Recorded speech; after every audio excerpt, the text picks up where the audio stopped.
हाय students, good morning, सुप्रभातम। धोरण 10 गणित प्रकरण 1 चालू करीए છીએ। વાસ્તવિક સંખ્યાઓ જેને કહેવાય છે રિયલ નંબર્સ। રિયલ એટલે વાસ્તવિક, બરાબર, કાલ્પનિક નથી, ઇમેજનરી નથી, it's a real. Okay, blueprint પ્રમાણે બોર્ડમાં આ ચેપ્ટરમાંથી કુલ 4 ગુણનું પૂછાય છે અને એ 4 ગુણ એટલે 2 ગુણના 2 દાખલા પૂછાય છે એઝ અ બ્લુપ્રિન્ટ પ્રમાણે, બરાબર। આ વખતે કોરોના છે તો ખબર નહીં આ લોકો શું બ્લુપ્રિન્ટમાં ચેન્જ કરે છે। ઓકે, ચેપ્ટર રહે છે કે નથી રહેતું, બટ ડાન્ટ વરી, આ રહેવું તો લાગે જ છે। અને આઈ થિંક કદાચ ગુજરાત ગવર્મેન્ટે તમારો આનો ટેસ્ટ પણ લઈ લીધો છે। ઓકે, પણ અત્યારે હવે આપણે આ ચાલુ કરીએ છીએ। સહેલું છે, ડાન્ટ વરી। ચલો, વાસ્તવિક સંખ્યાઓને શરૂ કરતાં પહેલાં, ચેપ્ટરને ચોપડી પ્રમાણે શરૂ કરતાં પહેલાં આપણે થોડીક કેટલીક સંખ્યાઓના પ્રકાર અલગ અલગ જોઈ લઈએ જે આપણે 8મા ધોરણથી ભણી ચૂક્યા છીએ। Okay, let's start. પ્રાકૃતિક સંખ્યાઓ એટલે કે કુદરતી સંખ્યાઓ, નેચરલ। પ્રાકૃતિક એટલે કુદરતી સંખ્યાઓ। તો બહુ આની હિસ્ટ્રી છે જોરદાર, પણ અત્યારે સમય બગાડવો નથી। પ્રાકૃતિક એટલે તમને કંઈ પણ વસ્તુ એવું વિચારો કે જ્યારે કંઈ સંખ્યાઓની શોધ નથી થઈ ત્યારે એમને કંઈક ગણતરી તો કરવી પડી હશે ને। ત્યારે ગણતરીની શરૂઆત ક્યાંથી થઈ હોય તો 1, 2, 3, 4, 5 ખબર પડે છે ને। હા, તો પ્રાકૃતિક સંખ્યાઓ છે જેને n વડે દર્શાવવામાં આવે છે। n ફોર નેચરલ, બરાબર, n વડે દર્શાવવામાં આવે છે। કઈ કઈ સંખ્યાઓ તો 1, 2, 3, 4, 5 up to dot dot dot, that means આ જ જાય। ઓકે, પણ શરૂઆત ક્યાંથી થાય? 1થી, ધ્યાન રાખજો। ત્યારબાદ પૂર્ણ સંખ્યાઓ। પૂર્ણ એટલે એમાં જે 0 ઉમેરો ને તો એ પૂર્ણ થઈ જાય। કયો 0? એને હોલ નંબર્સ કહેવાય છે। W કઈ 0 અને પછી આ બધી તો આવશે જ, 1, 2, 3, 4 up to dot dot dot, 3 dot બતાવો ને, દેટ મીન્સ અનંત આ જ પેટર્નમાં આવી જશે, 4, 5, 6, 7, 8, 9, 10 અસંખ્ય સુધી। હવે તમે આમાં જોશો તો ઋણ ક્યાંય સંખ્યાઓ નહીં દેખાય, તો એમાં ઋણ ઉમેરીએ આ સંખ્યાઓમાં તો એને પૂર્ણાંક સંખ્યાઓ કહેવાય, જેને દર્શાવાય છે NWZ। તો એમાં શું આવશે? ઋણ આવશે। ઋણને હું દર્શાવી શકું -3, -2, -1, 0, 1, 2, 3 ડોટ ડોટ ડોટ। હવે ધનમાં પણ અસંખ્ય જશે અને ઋણમાં પણ અસંખ્ય જતું હોય, -3 પછી -4, -5, ખ્યાલ આવે છે ને, તો ડોટ ડોટ ડોટ। ઓકે, એટલે -10 પણ પૂર્ણાંક સંખ્યા ગણાય અને +10 પણ પૂર્ણાંક ગણાય, 0 પણ પૂર્ણાંક ગણાય। ઓકે, તો આ રીતે જો આ સંખ્યાઓમાં ઋણ ઉમેરાય તો એને પૂર્ણાંક સંખ્યાઓ કહેવાય છે। હવે આ બધી સંખ્યાઓમાં જોશો તો શું એનો છેદ તમને દેખાય છે? આ તો અંશ છે પણ એનો છેદ કેટલો હશે? તો કંઈ ના હોય તો આ બધાના છેદ કેટલા છે? 1। છેદ કેટલા છે? 1। ના લખ્યા હોય ધેટ મીન્સ એનો છેદ 1 જ હોય। ઓકે, ધારો કે હું અહીંયા લખું છું આ 10, બરાબર, 10 દેખાય છે ને? ઓકે, તો એનો છેદ કેટલો? તો ભાઈ 1। કંઈ ના હોય તો 1 તો હોય જ। ઓકે, તો આ બધી જ સંખ્યાઓનો છેદ 1 છે, પણ જો છેદ 1 સિવાય હોય તો શું થાય? તો એને કહેવાય છે સમમેય સંખ્યાઓ, જેને આપણે અપૂર્ણાંક સંખ્યાઓ પણ કહેતા હતા। એને દર્શાવાય છે Q વડે। ઓકે, આ બધા અક્ષર, લેટર્સ કેપિટલમાં દર્શાવવાના। ઓકે, હવે જો કે NCERT બુકમાં લેટર્સ આવતા નથી। ઓકે, પણ જાણવા જરૂરી છે। તો સમમેય સંખ્યાઓ એટલે કઈ? તો લખી શકાય 1/2, 5/3, -4/5, પછી 0, 5 વગેરે। અહીંયા ડોટ ડોટ ના લખી શકાય કારણ કે આમાં અસંખ્ય સમય સંખ્યાઓ આવી શકે, એની વચ્ચેની કોઈ ગેપ ફિક્સ નથી। અહીંયા બધાની ગેપ કેટલી હતી? એક સંખ્યાની હતી। જો 2માં 1 ઉમેરો તો 3, 4માં 1 ઉમેરો તો 5, -2માં 1 ઉમેરો તો -1, એકની ગેપ હતી। અહીંયા એવી કોઈ ફિક્સ હોય નહીં, માટે અહીંયા 3 ડોટ નહીં બતાવવાના।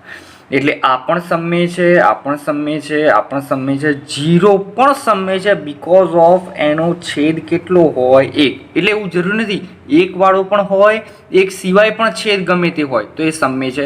દેટ મીન્સ આને પણ સમય કહેવાય, આને પણ સમય કહેવાય, આને પણ સમય કહેવાય. એટલે આપણે 9માં શીખ્યા હતા દરેક પ્રાકૃતિક સંખ્યાઓ સમય છે, પણ સમય દરેક સમય એ પ્રાકૃતિક સંખ્યાઓ નથી, આવું કંઈક આવતું હતું. ઓકે, તો જેમ જેમ આપણે ઉપરથી નીચે જઈએ છીએ એમ એનો સમૂહ વધતો જાય છે. આમાં જુઓ આટલી સંખ્યાઓ હતી, એમાં 0 ઉમેરાયો, એમાં ઋણ ઉમેરાયા, એમાં પાછાવાળા આવા છેદ અલગ અલગ હોય એક સિવાયના એવા ઉમેરાયા. હવે આને સમય સંખ્યાને આપણે દર્શાવીએ છીએ સામાન્ય સ્વરૂપે, તો p/q સમય સંખ્યાને, હવે આ ખ છે ને મારો જસ્ટ આવો પ જેવો થઈ જાય છે, સમજી લેજો. સમય સંખ્યાને p/q સ્વરૂપે દર્શાવાય છે. ઓકે, એટલે અંશ ભાગ્યા છેદ, સિમ્પલ એ વસ્તુ છે p/q. આ p/q p/q p/q p/q. ચલો આ 5 છે તો 5 એટલે p/q, છેદ કેટલો 1, કંઈ ના હોય તો 1. ચલો હવે આપણે આગળ જોઈએ કેમ આટલી બધી જગ્યા છોડી છે. ઓકે, કંઈક સમજાવવું હશે. 2 મિનિટ, મારે થોડુંક કામ છે.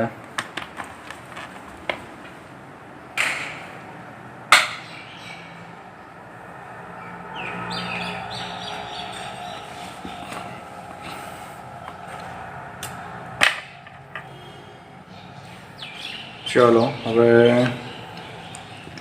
અહીંયા શું સમજાવું તો તમને એવું થશે કે ભાઈ ચલો 2.5 શું એ સમય સંખ્યા છે? તો હા છે, તો એને p/q સ્વરૂપે દર્શાવી શકાય. આ હકીકતમાં દશાંશ સ્વરૂપ છે, બરાબર. તો આને આવી રીતે લખી શકાય 25/10. તો આ થઈ ગયું p/q. હજી પણ કદાચ છેદ ઉડાડવા હોય તો 5 એ 5 25 અને 5 દુ 10, તો આ p/q સ્વરૂપે લખી શકાય. ઓકે, સમય સંખ્યાઓનું દશાંશ સ્વરૂપ ખાસ યાદ રાખવા જેવું છે. સમય સંખ્યાનું દશાંશ સ્વરૂપ કાં તો શાંત હોય, શાંત અથવા અનંત આવૃત હોય છે.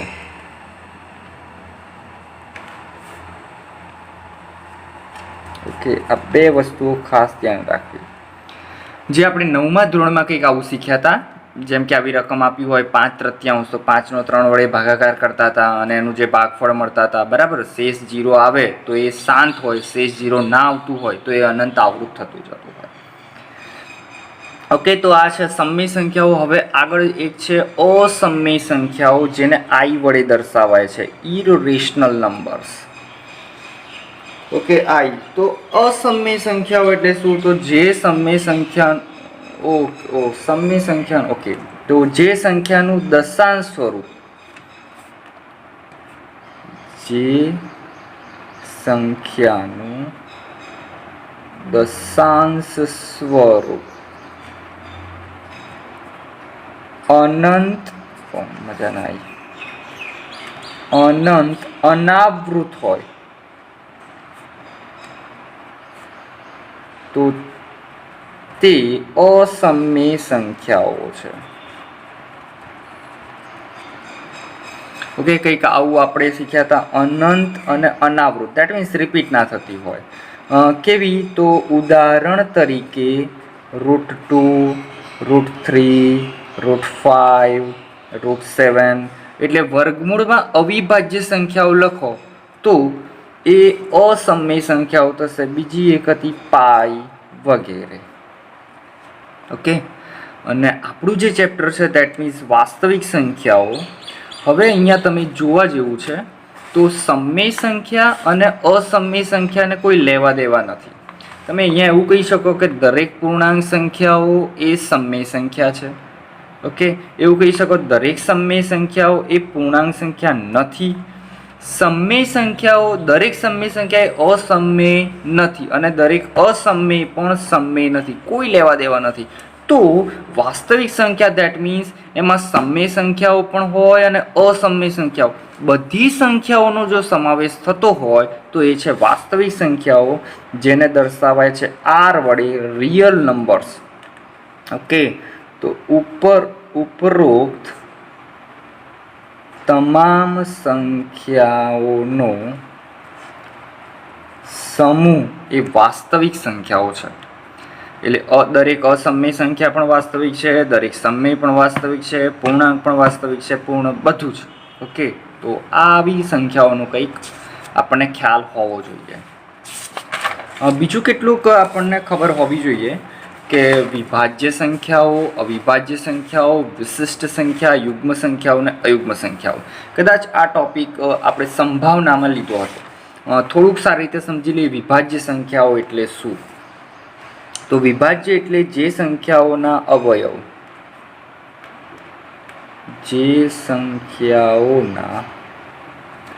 અવયવ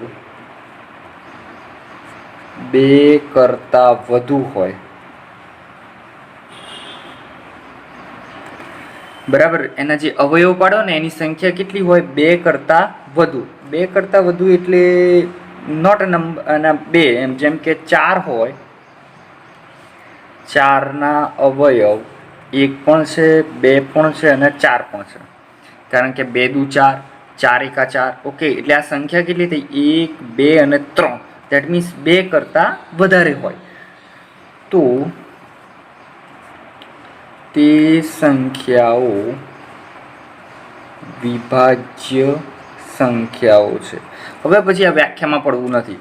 તો કઈ કઈ વિભાજ્ય સંખ્યાઓ હોય? તો ઉદાહરણ ખાસ ધ્યાન રાખવાના. 4 લાઇનસર લખીએ છીએ, 4, પછી 5 નહીં હોય, 6, 7 નહીં હોય, 8, 9, 10, 11. હવે સ્ટાર્ટિંગ જો 4 થી જ થશે, ધ્યાન રાખજો. 1 ના કહેવાય, 2 ના કહેવાય, 3 ના કહેવાય, 4 થી જ શરૂ થશે. 11 નહીં, 12, 13 નહીં, 14, 15, 16, 17, 18, 17 નથી હો ભાઈ, 18, 19, 20, 21, ડોટ ડોટ ડોટ. બરાબર. ઈચ્છા થાય તો 100 સુધી લખી દેવાની. તો અહીં ધ્યાન રાખવું.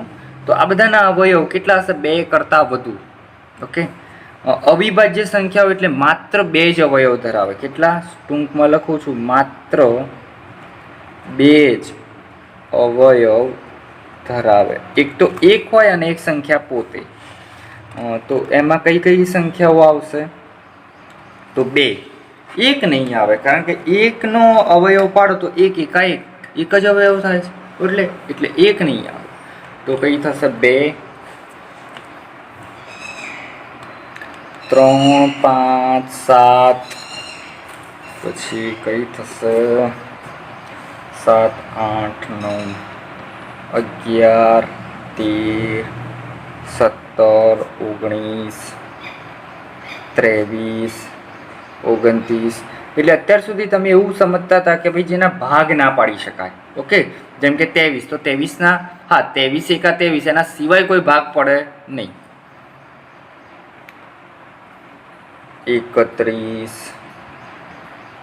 37, 41, 43, 47.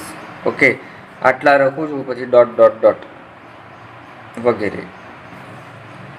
તમારે 50, 100 સુધી કરી દેવા. 50 સુધી તો થઈ ગયા છે, 100 સુધી પૂરા કરી દેવા એટલે ખ્યાલ આવી જાય. ઓકે, ત્યારબાદ વિશિષ્ટ સંખ્યા એટલે માત્ર એક જ અવયવ ધરાવે. માત્ર એક જ અવયવ ધરાવે અને એ પણ એક, ઓનલી 1. તો વિશિષ્ટ સંખ્યા એટલે 1. પછી યુગ્મ સંખ્યાઓ ખબર. યુગ્મ સંખ્યાઓ એટલે બેકી સંખ્યાઓ. કઈ આવે? તો 2, 4, 6, 8, 10, 12, ડોટ ડોટ ડોટ. આવડશે ને? જે સંખ્યાનો એકમનો અંક 2, 4, 6, 8 કે 0 હોય તો યુગ્મ સંખ્યાઓ. અને અયુગ્મ એટલે એકી સંખ્યાઓ. તો એ કઈ આવશે? 1, 3, 5, 7, 9, 11, 13, ડોટ ડોટ ડોટ. ઓકે, તો આ થઈ અયુગ્મ સંખ્યાઓ. આટલું બેઝિક થોડીક સંખ્યાઓ વિશે ખબર હોવી જોઈએ. ઓકે, તો અહીંયા આપણું પૂરું કરીએ છીએ. Okay, thank you very much.